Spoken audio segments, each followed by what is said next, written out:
Hi, my name is Ayman. I go by the stage name Ayman Z, and this is the open source music channel. You might have already seen like my video of myself after several months of vocal training. And if you haven't seen it, be sure to just stick around to the end of this video because I'll post it at the end, but I'll also post a link in the description as well. So anyway, the title of this video, vocal training. How did I train my voice to get those results?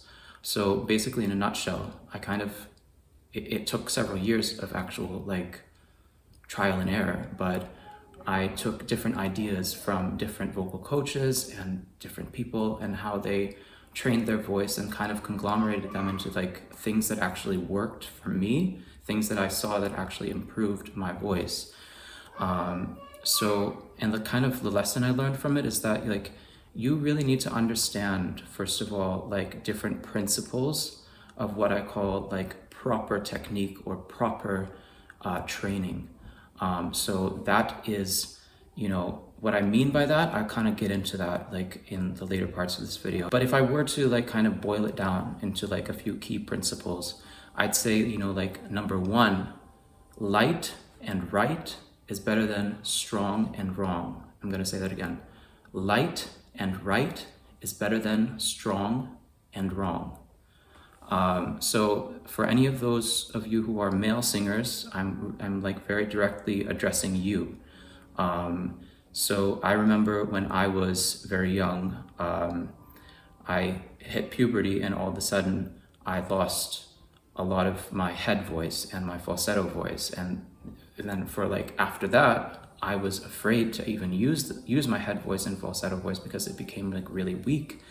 And I had no idea how to train that and never even thought about training it and didn't think that that was something that you could do. You can train your voice? Oh, okay. Well, actually, yes, you can. And I'd say number two, consistency is key. What I mean by that is I would aim for practicing consistently. That means practice properly, practice for a solid 45 minutes to 1 hour each day. I just have to say, it's not gonna happen overnight. It's not gonna happen in a week, 2 weeks, maybe even a month. It's gonna take at least several months of consistent training. And for a lot of people, they don't reach their peak until maybe after a year or 2 years of training. But I would say, at least several months, you need to be training your voice every day almost. Number three, just like in bodybuilding, the key is progressive overload. And kind of what I mean by that is that you need to take your voice into its upper limits gently at first, and then slowly increase the weight. Kind of like if you're at the gym, you don't start with, especially if you've never been to the gym before, you don't start with the 90-pound weight. It depends on what your voice actually is sitting at currently.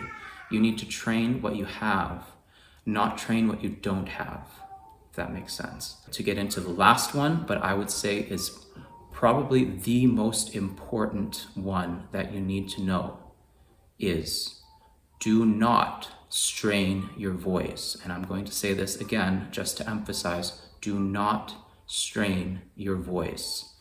And for me, is by far the biggest mistake I've ever made. If you're feeling at any time, if you're straining your voice or your notes become a little bit too difficult to hit, I'm not just strongly recommending that you take a break.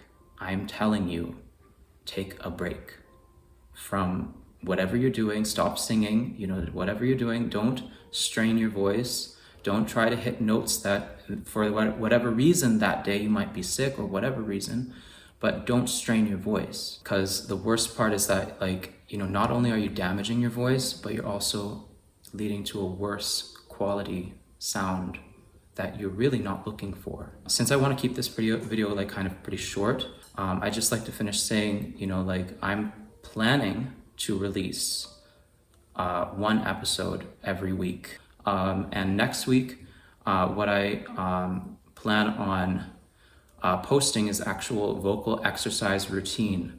So until next week, I would recommend, just take these tips and apply them. So just to recap, number one, light and right is better than strong and wrong. And number two, consistency is key.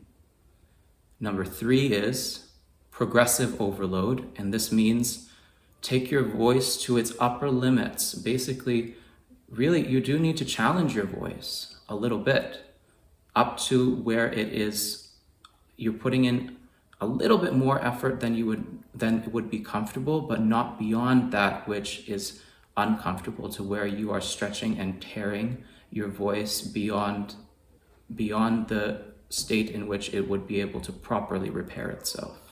And then number 4, again, I can't emphasize this enough. Do not strain your voice. If you are straining your voice, you need to take a break. And with that, as I promised, this is my before and after video. Okay, so I went from this. Baby, baby, when we first met, never felt something so strong. To this. Baby, baby, when we first met, never felt something so strong. You were like my lover and my best friend, all wrapped in one with a ribbon on it. And no, it's